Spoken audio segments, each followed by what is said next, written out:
And it is especially, not only, but especially for this reason, that proactive engagement, a clear vision and a clear strategy on climate change policies and just transition policies and the impact of workers is needed. And that SATUC and its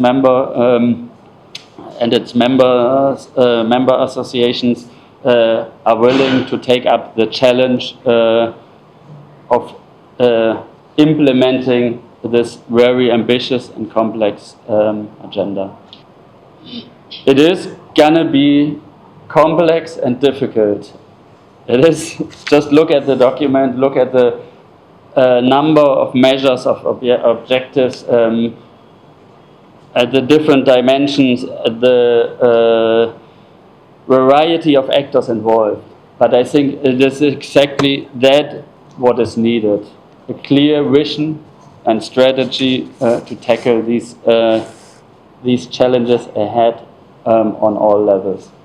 And therefore, I really want to thank you that you took the time to be here with us today, and that you're taking the time to be here with us today. And I want to thank SEMA for being with us, Mr. Sheha. Thank you for accompanying and contributing to this debate during the course of the day, and a big and special thanks to Hamisi as General Secretary of SATUC for your constant dedication to the development of that policy, and also a very big thank you for the constant dedication to the collaboration with FES. Lakini kabla sijamkaribisha, niombe Bwana Warsha, nadhani kwa umakini sana tumemsikia mkurugenzi mkazi wa shirika la FES katika hotuba yake ambayo alitoa, na nina imani kwamba na hotuba ya mgeni rasmi, kabla hatujaingia kwenye shughuli ambayo imetuleta hapa, itakuwa tayari tumeshapata mwanga. Niseme kwamba sisi tuna bahati ya kipekee kuweza kuhudhuria kwenye warsha hii, lakini niseme kwamba hii warsha si ya kwetu sisi kwamba tukishaondoka hapa basi. Hii ni Wazanzibari wote, kwa maana kwamba kwa vyovyote vile sisi tunawakilisha wenzetu ambao ni wengi hapa hawakupata fursa au hawakupata bahati ya kuja. Lengo, kuna hiyo sera ya usimamizi wa mazingira ndani ya shirikisho letu. Kwa tunapaswa kwamba kila mmoja ajitoe na awe tayari kuipigania hiyo sera katika kuhakikisha kwamba tunatoa kitu kilichokuwa bora, lakini alafu siku kwa siku tunasimamia vile ipasavyo. Nimetakiwa nimkaribishe mgeni rasmi, na sitaki nitumie muda wake mwingi. Kwa heshima na taadhima, ndugu mkurugenzi, karibu. Kwa hivyo tuelimishe jamii yetu, shirikisho tushiriki kamilifu katika kuelimisha jamii ili kuhakikisha kuwa kunakuwa na matumizi mazuri ya misingi ambayo serikali imefanya juhudi kubwa sana kujenga misingi ile ili kuondoa mafuriko katika. Tunafahamu kuwa mwaka jana angalau tulipata nafuu. Mafuriko hakuleta zile athari kubwa sana katika maeneo kutokana na hii misingi iliyojengwa, lakini itakuwa faida yake haipatikani ipasavyo kama tutaendelea kutupa taka, kama tutaendelea kutupa michanga, kama tutaenda kuiharibu misingi. Kwa hivyo kila mmoja wetu awe mlinzi, kila mmoja wetu hakikishe kuwa anashiriki katika. Nimefarajika sana hapa katibu mkuu wa shirikisho amesema mmekuwa na tabia hiyo nzuri ya kuweza kushiriki katika maeneo mbalimbali kuweka katika hali ya usafi. Tujipongeze ni jamani.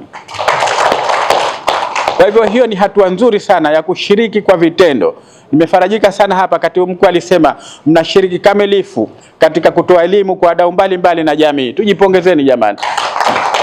Na hiyo ndo sera kubwa yenu ambayo tunahitaji kuona mnaiandaa na mnaitekeleza ili kusaidia na kushirikiana na serikali katika kutimiza malengo yake ya hifadhi ya mazingira, katika kutekeleza malengo yake ya kulinda mazingira.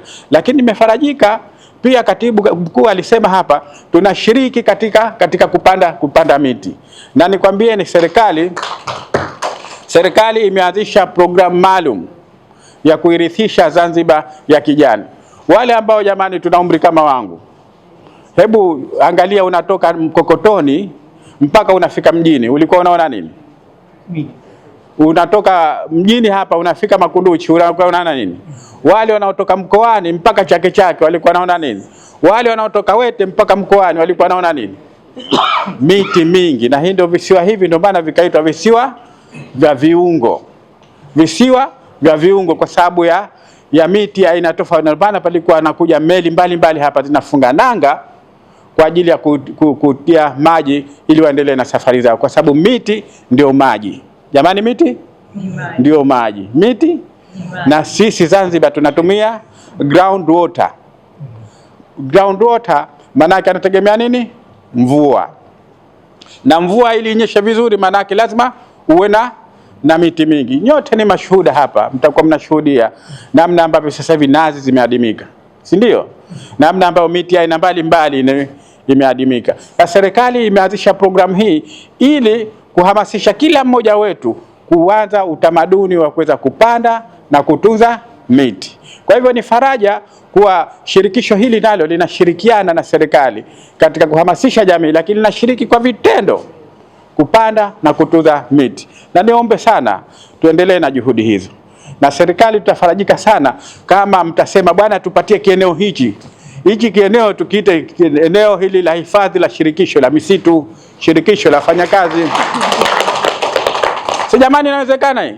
Tunaenda kupanda, tunaituza, mwisho kizazi kijacho kinakuja, jamani, shirikisho la wafanyakazi Zanzibar, alama yao ile pale. Tayari. Hiyo jamaa tukija hata yani tuwe na miti 10, miti 20, minazi hiyo mingapi? Hiyo inawezekana. Tuweke basi alama hiyo, na shauri sana mwenyekiti na katibu. Tutayarishe hasa pengine Unguja na Pemba tuna eneo, hata kama eneo ukubwa huu tu au likizidi, lakini hilo tunajua kwa hili ni eneo la alama ya shirikisho la wafanyakazi la Zanzibar la kusaidia Zanzibar kubaki kwa kijani. Nimalizie sana, serikali inathamini sana juhudi zenu zote ambazo tumezieleza, lakini pia inathamini sana juhudi hizi za kuja na sera hii ya mazingira na mabadiliko ya tabia nchi. Na serikali kwa upande wetu sisi kama wasimamizi wakubwa wa mazingira na mabadiliko ya tabia nchi tunaahidi kwenu tuko tayari kuendelea kushirikiana na nyinyi kwa hali na mali ili kuhakikisha kwa hii sera basi inatekelezwa. Kama alivyosema mzee huyu, kijana sio mzee, alisema kuwa tusitayarishe kitu kibaki tu. Ndio, tutayarishe kitu ambacho kinatekelezwa. Kwa hivyo sisi tuko pamoja nanyi, ile sera ambayo itatayarishwa mtakayoridhia basi utekelezaji wake tushirikiane ili kuhakikisha kuwa inatekelezwa ipasavyo, ili iweze kutoa tija na kuweza kutoa alama kwa mashirikisho yetu. Naomba nisiende muda kwa sababu wenzangu watazungumza sana kwa undani. Ni kushukuru nyote kwa kunisikiliza, na nitamke rasmi kuwa warsha yetu hii ya siku 2 juu ya sera ya mazingira na mabadiliko ya tabia nchi kwa shirikisho la vyama vya wafanyakazi Zanzibar imefunguliwa rasmi. Nakushukuru sana kwa kunisikiliza. Lengo kubwa la mafunzo haya leo kama inavyoeleweka kwamba shirikisho la vyama vya wafanyakazi linafanya kazi nyingi, ikiwemo kujishughulisha na mambo yote yanayowagusa wafanyakazi. Miongoni mwa mambo yanayowagusa wafanyakazi ni mabadiliko ya tabia ya nchi, kwa sababu tabia ya nchi inaathiri kazi, inaathiri uchumi na inaathiri jamii. Kwa maana hiyo, dunia kwa ujumla imekubaliana kushughulikia masuala haya ya tabia ya nchi, na kuna kitu tunakiita mpito wa haki ambao kutoka katika hali ya kaboni iliyo nyingi kwenda kaboni iliyo chache. Na katika mpito huu tunachojali zaidi ni kuhakikisha kwamba ajira hazipotei, haki za wafanyakazi hazipotei, vile vile maisha ya binadamu yanaendelea bila ya athari ya kiafya. Kwa hiyo sisi shirikisho la vyama vya wafanyakazi tumetoa maamuzi ya kushirikiana na serikali na wadau wengine katika kuhakikisha kwamba mazingira hayachafuki ili maisha yaweze kuendelea. Na maamuzi yetu ni kuandaa sera. Sera hiyo ina maeneo mbalimbali, kutafuta nafasi ya wafanyakazi katika marekebisho ya mazingira. Kwa hiyo leo tumekutana na taasisi mbalimbali katika kufanya tathmini ya sera yetu hii ya mabadiliko ya tabia ya nchi na mazingira ili iweze kufanya kazi haraka iwezekanavyo. Tukiwa kama wafanyakazi kwenye hii sera, sisi tuna nafasi kubwa kuhakikisha kwamba wafanyakazi wanadumisha kwanza mazingira, lakini pia wanakabiliana vizuri na mabadiliko ya hali ya nchi, kwa sababu wafanyakazi ndio waathirika wakubwa kwenye haya mabadiliko ya tabia ya nchi. Kwa hiyo lengo sisi hasa ni kuhakikisha kwamba wafanyakazi ambao watabadilisha mazingira kulingana na mabadiliko ya mazingira ya tabia ya nchi hawawezi kupoteza ajira zao. Ajira zao zitakuwa endelevu, kwa maana na ujio wa haya mabadiliko basi kwa wao iwe ni chachu ya kupata fursa nyingine badala ya zile fursa ambazo wamezipoteza katika ajira zao. Jina langu Uledi Hamadi, ni mwanachama wa chama cha wafanyakazi Zafico, lakini mimi ni mwenyekiti wa vijana wa shirikisho la vyama vya wafanyakazi. Kama tunavyofahamu, shirikisho la vyama vya wafanyakazi lipo katika mchakato wa kutengeneza sera ya mazingira na mabadiliko ya tabia ya nchi.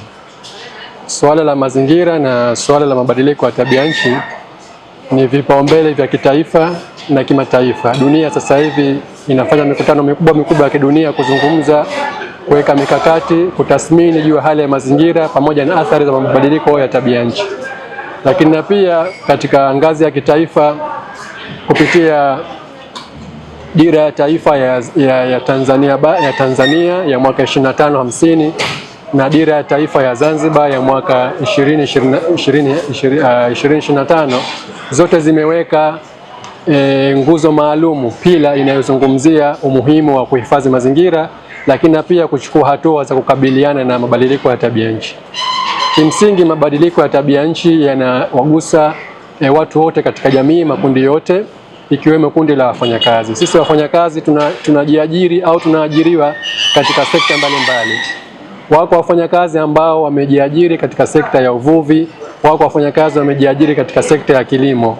Tunashuhudia kwa hapa kwetu Zanzibar, kwa upande wa uvuvi kuna tafiti zinaonyesha kwamba inaongezeka chumvi, samaki wanakuwa hawapatikani kwa wepesi.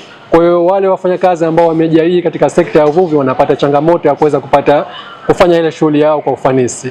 Lakini maeneo ambayo yalikuwa yametengwa kwa ajili ya kilimo sasa hivi yanaathiriwa kwa kuingiwa na maji ya chumvi. Lakini kuna baadhi ya miongo hii tunategemea wakulima wameandaa mashamba yao, wamekusanya pembejeo, wamepanda wakulima ambao ni wafanyakazi, lakini tahamaki inakuja kipindi kirefu cha mvua au kinyume chake kunakuja kipindi kirefu cha jua kali. Kwa yale mazao ambao walikusudia baada ya muda waweze kuvuna, wauze ili waweze kupata kipato, kujikimu katika kuendesha familia zao na mambo mengine, wafanyakazi wale wa sekta ile wanapata changamoto, jambo ambalo linarejesha nyuma jitihada. Kwa hiyo kuna haja kama shirikisho tukaona kuna ulazima wa kuweka sasa misingi madhubuti, ikiwemo kutengeneza hii sera ya mazingira ambayo itatoa mwelekeo na itatusaidia sisi kama shirikisho kutoa mchango wetu katika swala zima la kuhifadhi mazingira pamoja na kuchukua jitihada za kukabiliana na changamoto za mabadiliko ya tabia nchi.